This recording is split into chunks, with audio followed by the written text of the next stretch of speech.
welcome Alison Smith, Director of Roots HR, very, very established social enterprise, which is fabulous.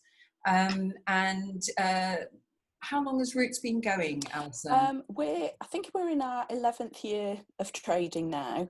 So we're a social enterprise ourselves. We're a community interest company.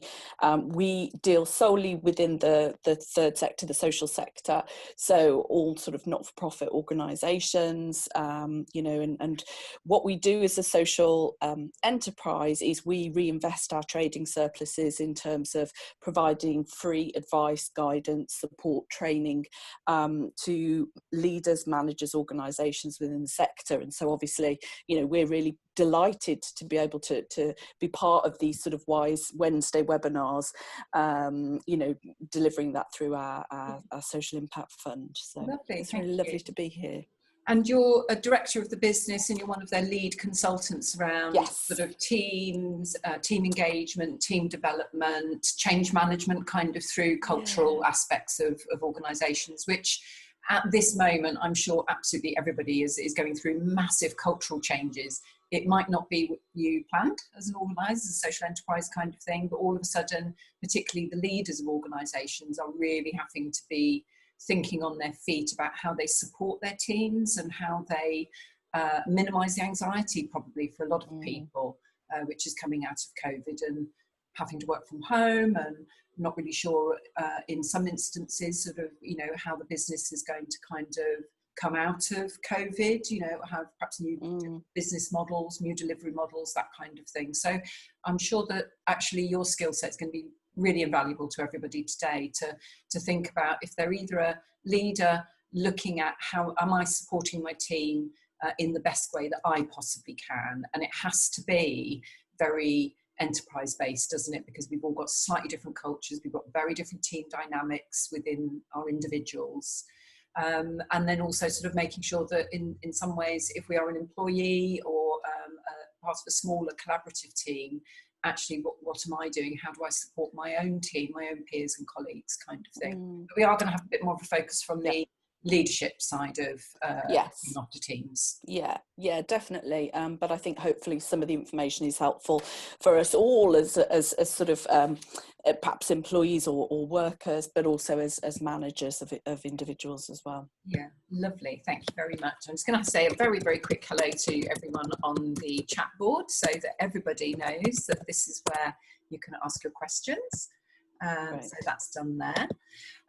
So what we're going to do in terms of the topics that you're going to cover today, Alison, so just a sort of little bit of a headline so that everybody can have perhaps a little think, and particularly if they do have a question of their own to add into later. We're going to be covering workforce agility and why it's important within the current situation and circumstances. And I guess as much as we're looking relatively short term, teams and individuals will have kind of bedded down perhaps into this slightly new, strange existence that they have, but we're kind of almost going to go through another bout of change soon and then sort of look at heads up of what does the new world look for us.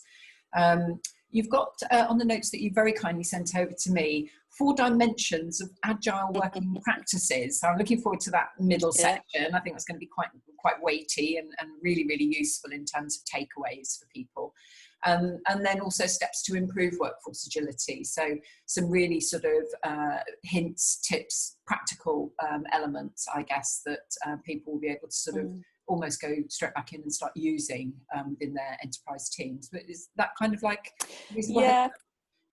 Yeah, definitely. And as I say, I think it is the sort of the middle section that will be sort of relatively meaty. And hopefully, as I say, I think there will be some things that people will know already. Perhaps they hadn't thought about it in terms of an agile workforce, but hopefully there'll be some things in here which are good takeaways for people to think of, particularly at this time. Fantastic. Well, thank you very much. And please carry on. I'm going to kind of like just listen in awe. Great. Well, thank you. And before I start, just a couple of things I will say to everybody.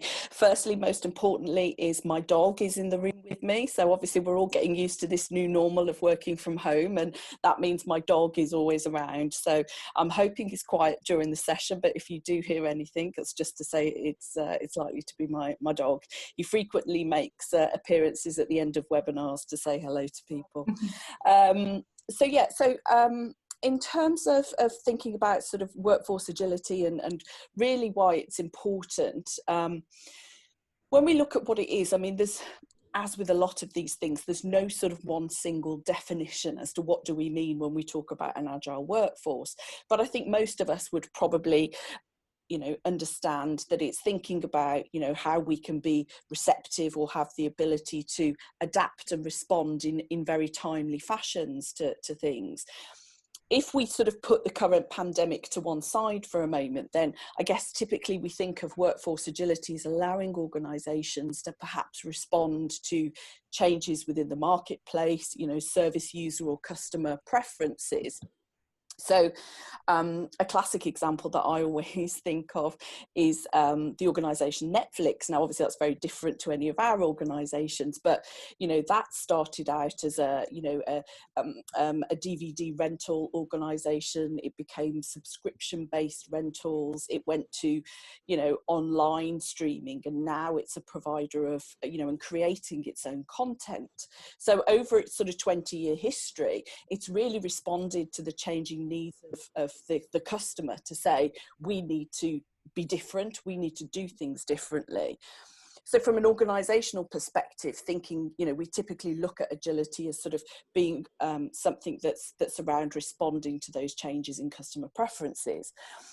Obviously, we've had to respond very quickly to the coronavirus pandemic that we're going through at the moment. And I think, as you've sort of mentioned as well, Sally, I think organisations have gone through a number of different phases with this. We've sort of had to respond really, really quickly to sort of, what was happening, lockdown, make some really big changes. I think organisations have started to focus and have been focusing over the last few weeks in terms of, okay, what does this look like in the short term for us now? Returning to the workplace, reopening the workplace, allowing service users or customers back into the organisation. But I think there's some planning now, which is looking at longer term, that's saying, actually, what has this taught us? And what do we need to do to sort of reinvent ourselves? Because we keep hearing this phrase, the new normal. Well, what does that look like? And what else is coming over the horizon in terms of possible changes that we need to be ready for? And obviously, probably the biggest one that we think about is the end of this year with, the withdrawal from the EU. So there are still things that we know that are going to be happening that are going to affect us. And I think this is really why, this sort of view of workforce agility is probably quite timely for everybody to think of now. And I think there are probably some quick questions that we can ask ourselves in terms of this coronavirus pandemic and what we've had to do to react to that. And, if we think about, probably pretty much all of us, I think, are working from home at the moment, we've had to adapt and we've had to think about working remotely as organisations. And I think it would be helpful for all of us to take some time and reflect and think, actually, what have we learned about our organisation and our ability to work remotely? And what does that tell us? What adjustments might we need to make to any previous assumptions that we've had about remote working? We may have felt that there are roles within our organisation that certainly couldn't be undertaken on a remote basis, which actually perhaps we need to rethink that now. And thinking about how some of those adjustments in our assumptions and thinkings could be advantageous to our organisations. So I think there's an opportunity for us to reflect on some of those changes that we've had to make. And I think it would be quite interesting as well to think about and understand from your own perspective, but also from those employees and individuals who are working for you, what their perspective of working remotely has been, because it can be different for different people. Some people may have found that it's absolutely suited them down to the ground, that it fits in with their, home life, that there may be some people who felt quite isolated and, haven't worked well with being physically distant from colleagues and team members. So you might have all these different reactions from individuals as well, with regard to how they like being part of a sort of a remote workforce. So I think it's a good thing to be able to check in with those employees as well, and to understand their experience and their views. And I think this sort of approach is helping us think about, I think, and probably as an HR person, I've probably spent a lot of my career saying to people, you need to treat everybody equally, you need to treat everybody fairly. And, when we think about things like, equality and diversity, we talk much more now about inclusion, and that's about treating everybody as an individual. And I think this is almost one of those cases as well, where if we can, as an employer, if we can understand from an individual perspective what the needs are of those employees working in a different way now, how have they reacted? Have they had to change their hours of work as well as where they're working? And what does that look like for you as an organisation and for your employees going forward? I think we'd started to see, before all of the sort of coronavirus happened, we'd started to see from the employee perspective that there were already some changes and thoughts in terms of, flexibility in work. We've seen the rise of the gig economy. We hear a lot about millennials and their wants and wishes from the workforce. And this thing about flexibility in terms of where, when, how I work is something that's been growing in sort of popularity. I think it was Ernst & Young had done a survey, and it was, I think I'd written it down here, 87% of people that responded to their survey said they wanted to work in a way that they perceived to be more flexible in terms of the location, how, where, when they undertook work. And I think we'd already seen the rise of this desire for flexibility from employees there. And now, obviously, sort of COVID pandemic has almost forced some of that flexibility onto organisations by having to look at where, when and how people can work remotely. So I think it's been a really interesting time to see what's happened. And perhaps, as I say, I think this is the point to reflect. And, we've sort of got an opportunity here to look at what we can do as organisations to sort of start to think in ways that are slightly more agile and flexible when it comes to our sort of employees. As an organisation, as Roots HR, we have started along this process of becoming a much more agile organisation in terms of our workforce. We have looked at, I think it was, where are we now, 2020, how can I forget the year? Sort of last year, we went through a process where we actually looked at our sort of core operating model and our core workforce. And we made a decision to make a change of having a smaller core workforce, but then allowing for greater flexibility as and when we need it in terms of additional resource. We found that by looking over our workloads and our data and all of the sort of management information, that we have definite peaks and troughs in terms of our workloads. So we looked at a way that we could flex our workforce to help us with that. What that's allowed us to do with that model is now we're currently in the process of relocating. We're moving offices, so we're able to look at a smaller office space for our core workforce, because actually a lot of us are working from home or remotely. So our model has started adapting over the last sort of 18 months, and it's becoming much more sort of agile, and we're seeing step changes that we're able to make that then bring benefit to us as the core workforce, but also to those sort of contingent additional people that work with us on a flexible basis. Just ask very quickly, do you think that actually as we roll out and very slowly, we're seeing recruitment ads coming back onto platforms, jobs boards and LinkedIn, etc. Do you think this leadership approach, management approach to employee flexibility in terms of how I work, when I work, etc., is going to have much of an impact in terms of that recruitment process down the line? I think it will do. I think we'll see it probably coming in step changes. I think organisations are probably now realising that they can operate in a way that's much more flexible than they'd previously thought.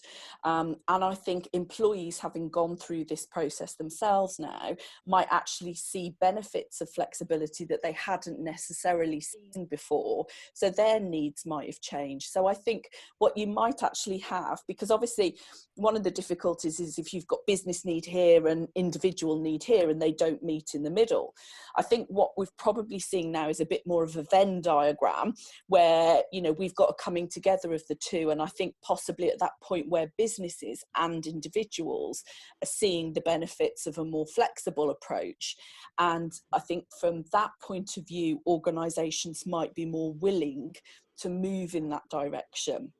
But I think there's certain barriers or bits of resistance within organisations that probably still need to be overcome before leaders will fully accept or believe that actually a truly agile approach is working for them. And I think one of those is a fundamental thing around trust. Particularly when people are working remotely, how do I trust that the individual is working? And I think that's a perception from a leadership point of view and a barrier that I think we do need to sort of address and overcome. Interesting, thank you very much. And I think that's just sort of popping some messages and key points as you've made them onto the message board. And I think it is really interesting that trust element, because it's so much easier, isn't it? That there's probably been a bit of a move over perhaps the last 5 years or so, 10 years perhaps, to that very much sort of presenteeism. One must be in the office, one must be sitting at a desk, and come 5 o'clock, everybody's kind of looking and going, who's going to break first? And obviously it's also really, really important that while we're working at home and we have that flexibility, or we have individual needs around flexibility, it could be childcare, it could be being a carer, sort of in your family, all sorts of reasons. But it is actually, how do you as a business leader kind of know, without going back into a micromanagement sort of approach, how do we build that trust? How do we know that people are still being productive without it feeling as though we're sort of staring over their shoulders, I guess? Yeah, absolutely. And I think this is one of the things when we look at, these sort of 4 dimensions, if you like, of workforce agility. We've got the who, the what, the where, and the when. That's essentially the four aspects. If we look at the sort of the where, so this is the remote worker, and obviously this is the experience that a lot of us will have been going through recently, then I think there is that big issue around trust and how do I trust that somebody's working.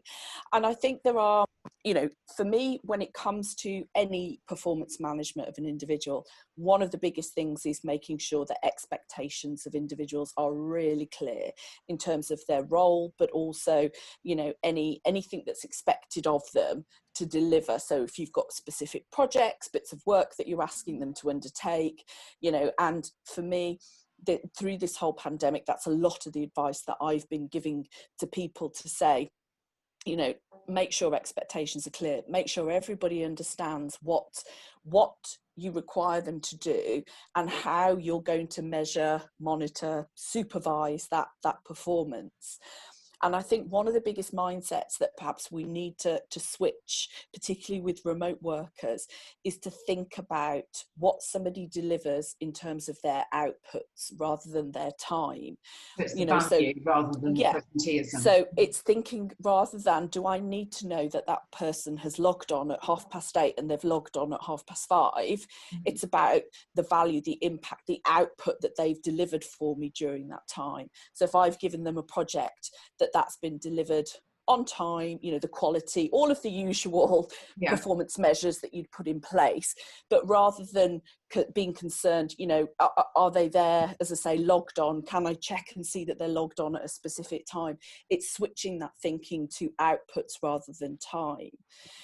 And I think that goes, you know, when you're looking at a much more flexible workforce, because that can be the same when it comes to thinking, you know, somebody can work different hours, you know, so they might not be working a similar work schedule or work pattern to yourself as their manager. Then again, it's thinking about, you know, how do I know that that individual is working? And I think it is about, you know, switching that mindset to outputs rather than time. And I think being able to create that good relationship between the individual and the line manager as well. And that can be impacted by remote working, because your relationship can become very much task focused. And as individuals, we want some social cohesion with our colleagues, with our managers, as well as that sort of, you know, understanding that, yes, I need to report to you in terms of the work I've done, for us to catch up on work activities. There's also, you know, if we think about ourselves in an office environment or within our workspace, we have conversations with our manager as well. We have conversations with our colleagues. You know, we have those water cooler moments talking about TV, holidays, home renovations, all those things. If we're working remotely, that's the interactions that we can sometimes lack. And so I think looking at how we can maintain that social cohesion as a team, as a line manager, I think are also really important, and help to sort of maintain or build that relationship that you've got between both parties. So I think it's about how and when you communicate, and making sure that that communication has a social aspect to it as well as the task aspect. But I think there's a big thing for us as managers and leaders is starting to think in terms of outputs rather than time. And that's quite a big challenge, you know, in some organisations. That's quite a mind shift to go through. But I think it is about outputs indicating that level of trust that actually says, if you're working from home and you spend 5 minutes unloading the dishwasher, that's okay, you know, because you're still delivering the outputs for me in terms of what we've agreed, what I've expected. So I think that's a really big mindset shift when it comes to flexibility, thinking about those aspects. Thank you. Yeah, really helpful.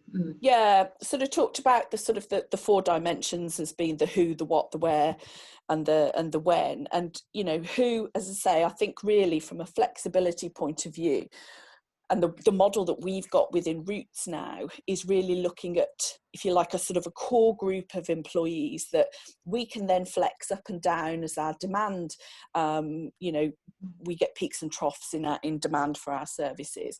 So we've got a group of sort of contingent workers, if you like, associates that work with us. They feel part of our team, but they work with us as and when we need, and it gives them a sense of flexibility that they can go and do other things for themselves as well. And then, so we've sort of got a core team, we've got a contingent team. And then outside of that, if there are any expert services that need to be drawn on, any particular knowledge that needs to be drawn upon, then, you know, we'll look at how do we buy that knowledge as a sort of a service into the organisation. So that could be from another business. It could be it's from a particular individual on a self-employed basis. So we'll buy and procure those services in as and when we need them.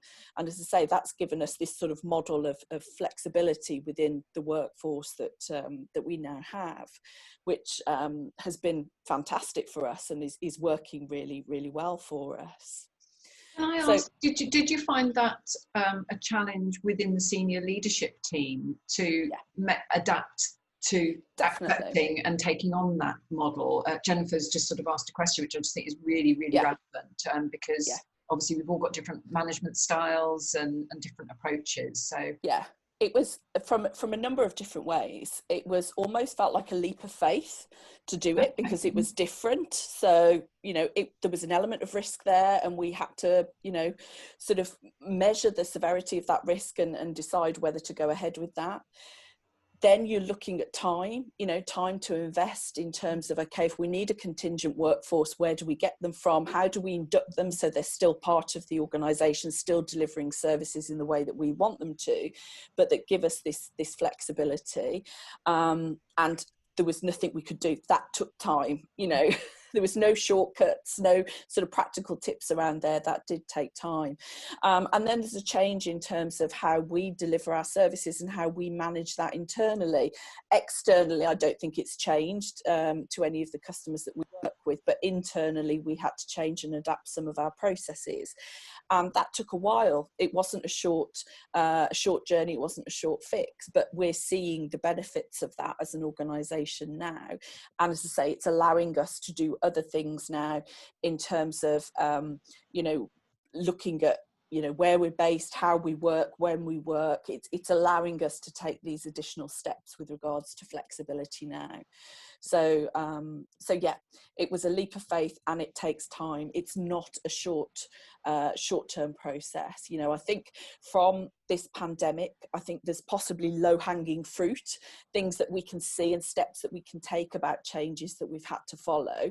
But I think it is a process that isn't short-term. There are, barriers to it, and time is one of them. I think really, one of the biggest barriers is around time. Yeah. Absolutely. But I think we have to say short-term steps to move forward, with view of sort of addressing those barriers as and when they come up. Lovely. And have we reached pillar 4? No, so pillar 4 is really looking at what people do. And I think from the view of sort of what that they do, from the business perspective, this is about thinking, how can we look to multi-skilled people almost? So how can we get the most out of the workforce to be able to use them in flexible ways to sort of fill holes, fill gaps, perhaps, as and when they might be needed? And I think where we look at it on the employee side, we've very much seen, again, particularly with people coming into the workforce, so sort of millennials, that there's a real need and desire from those individuals to say, I want an employer to be able to support me with my career progression, my professional development. So you've kind of got this view of people wanting to, an employer to invest in them in terms of their skill, their development, and from an organisational perspective, this view of wanting to have multi-skilled people, or people that they can progress, so that they've got this core group of employees that become, if you like, a sort of the talent pool from wherein you can then hopefully move people sort of throughout the organisation. Now, obviously, that's more difficult when it comes to smaller organisations to look at how you can do that. But it can help in terms of thinking again about, changes in needs of your clients or your customers. How can we adapt perhaps the services that we offer, and what does that then mean to the skill set we need within our workforce? And can we use that to our benefit? So we're investing in people by broadening their skill set, which then enables us to deliver, new services, say, to customers.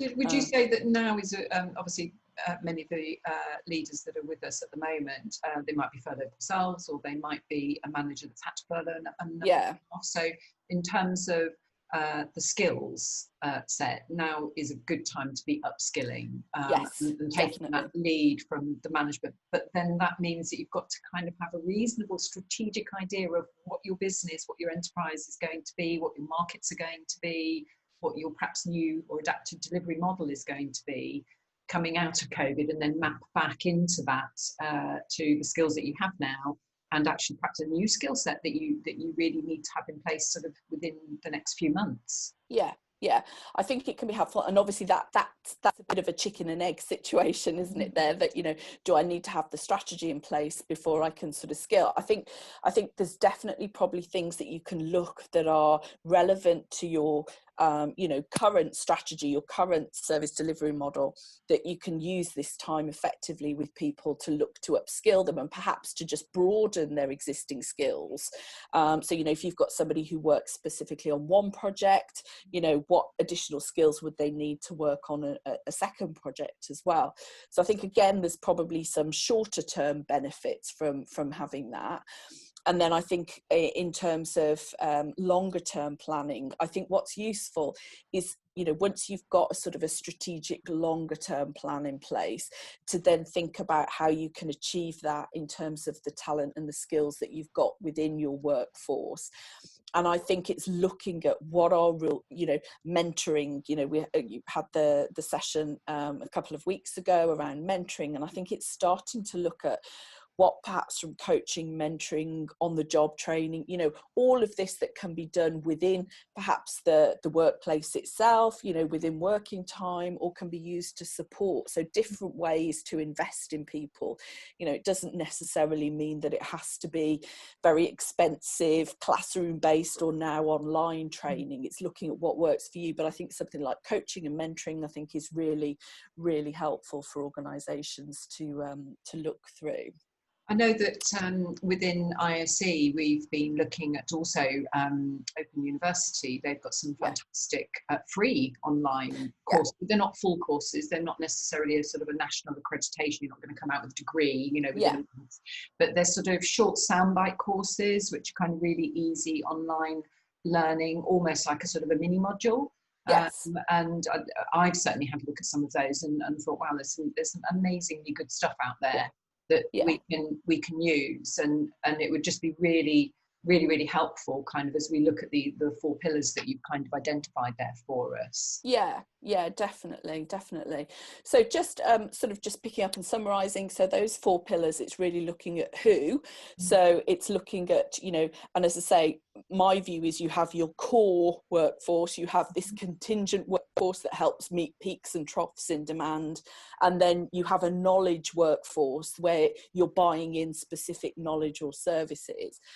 And then it's really thinking about where do they work. So again, this idea of flexibility, which obviously is the you know, the area that we've had greatest experience of late with remote workers.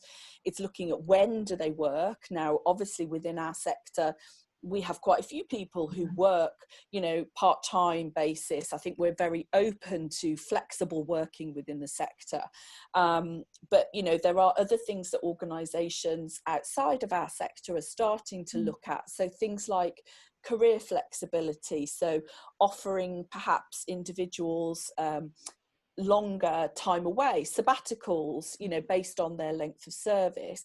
There are some organisations that are starting to offer unlimited annual leave, you know, so it's this view of, you know, when do people work, you know, and rather than it just being about the 9 to 5, it's thinking about when do they have time away from work as well. And do you think all of the flexibility and being able to grasp the 4 pillars that you've talked about and apply them within your own individual organisation, do you get a sense that actually that builds loyalty and productivity and motivation within staff teams? Yeah, definitely. There was, I think it was Stanford University did a sort of they did some research, and they found that where people were allowed greater flexibility in terms of when they work, there was a 13% increase in their productivity, and there were associated reductions in terms of sickness absence. There was higher engagement from individuals as well. So we see all these benefits of sort of flexibility in terms of when people have leave. And,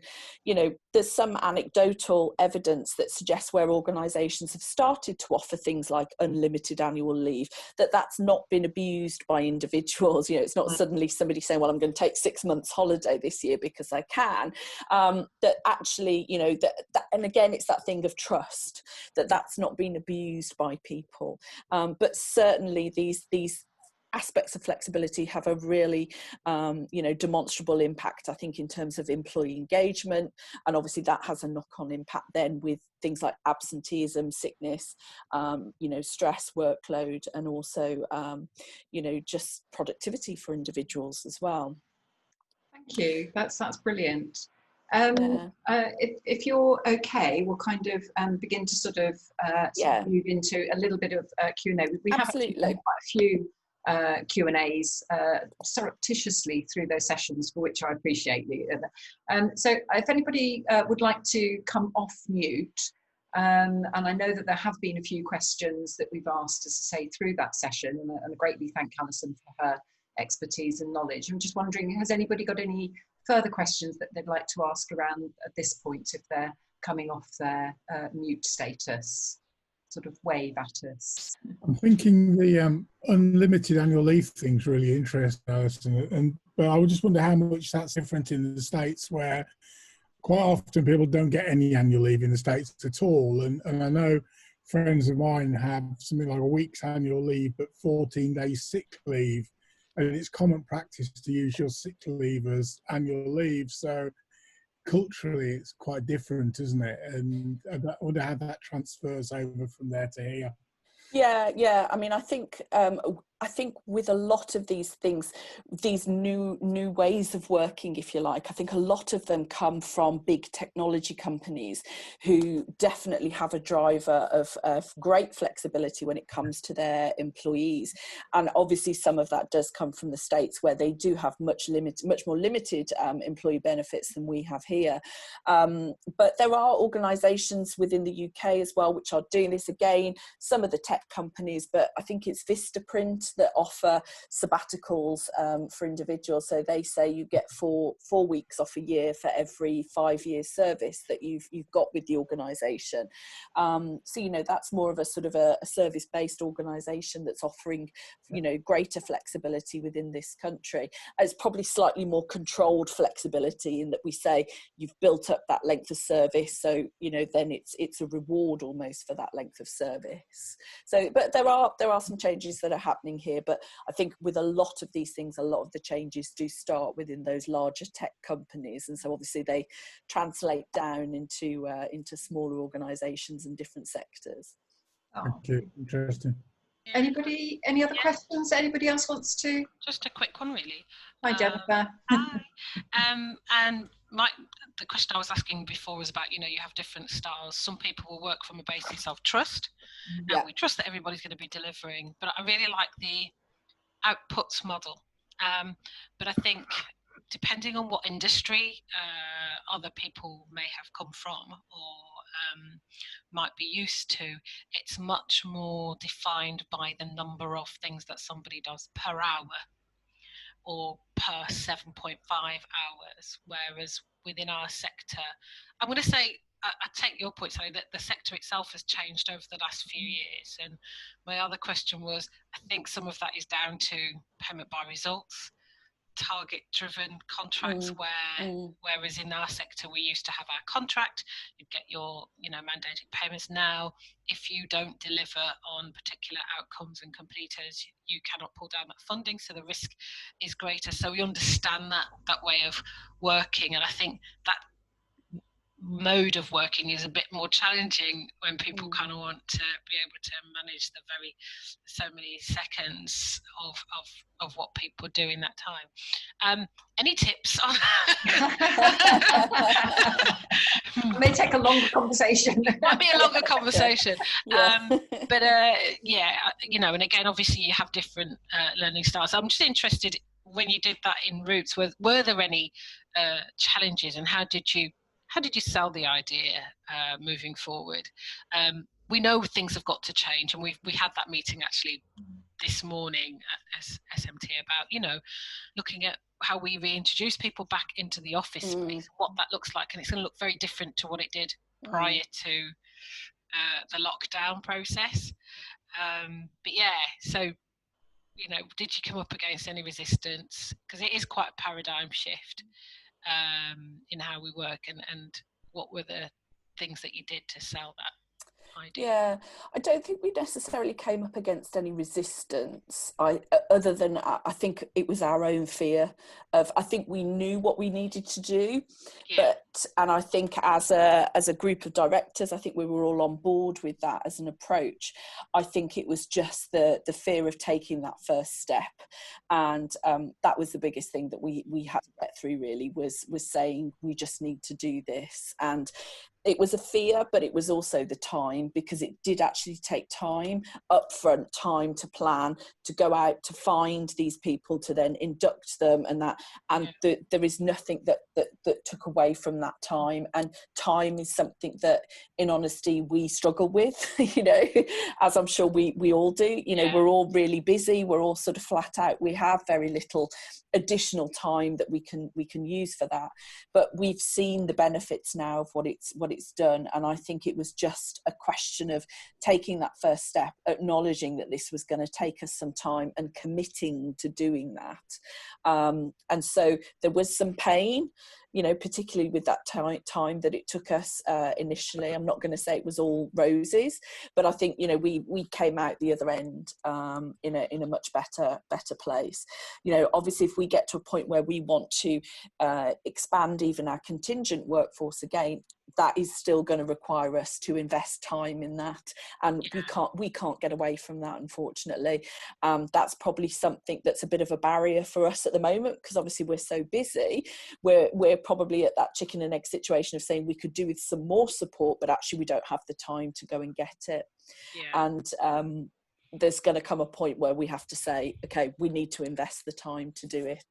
And really that's the challenge we've got at the moment. And I'd imagine really key in terms of getting the employment contract, not only the recruitment right, getting the employment contracts right, so that everybody feels valued, and that it doesn't become a one-way street, which I guess, exactly. And that comes again back to this trust thing, isn't it? Yeah, and where we've got people who are working for us in different ways, so they are associates, they're self-employed, but making sure that they're still part of the Roots team, and that they're still a Roots person. And, you know, we've managed that, but that has been through time and investment, in terms of not only the way that we work, so that somebody from external contacting us still feels like they're, you know, whoever they're speaking to is a Roots HR person, but also in terms of, as individuals, them being our colleagues and treating them as our colleagues, which we do, you know, and they form part of everything that we do as a team.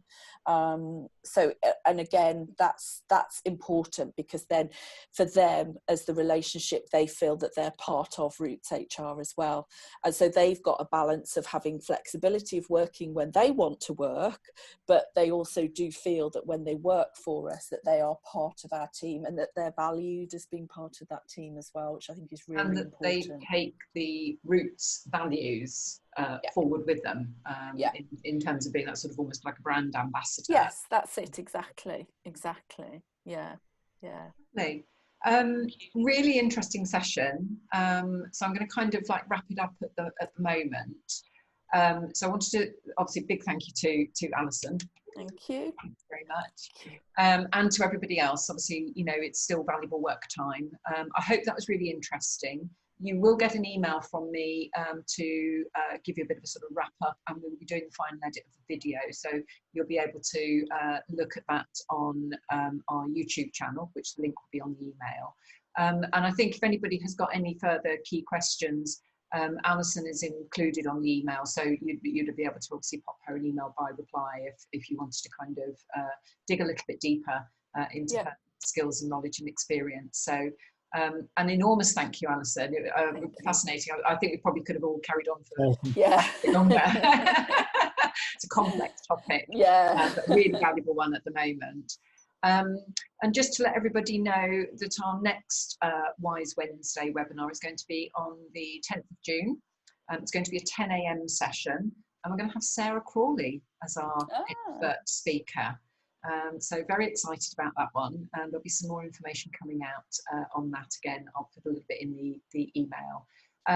But I wish you all a lovely rest of the day, glorious sunshine. So hopefully wherever you are, West Midlands or or round and about, you've got some good sunshine. Enjoy the day, enjoy a bit of rest and relaxation, time off from, put that glass wall in, isn't it? From working from home is now done. I'm now in my home and my family time. So making sure we all look after ourselves and each other.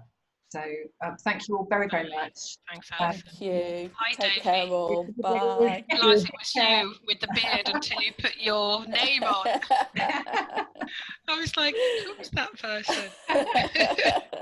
No, that was really helpful. I think, you know, agile work is something, you know, we do try and look at, and I'll look through the notes and then maybe just ask a couple of other questions. Yeah, please do, Jennifer. That's absolutely fine. That's lovely. Thank you. All right, then. Take care all. Bye. Bye. Bye. See you at the next webinar, hopefully. Bye. Bye.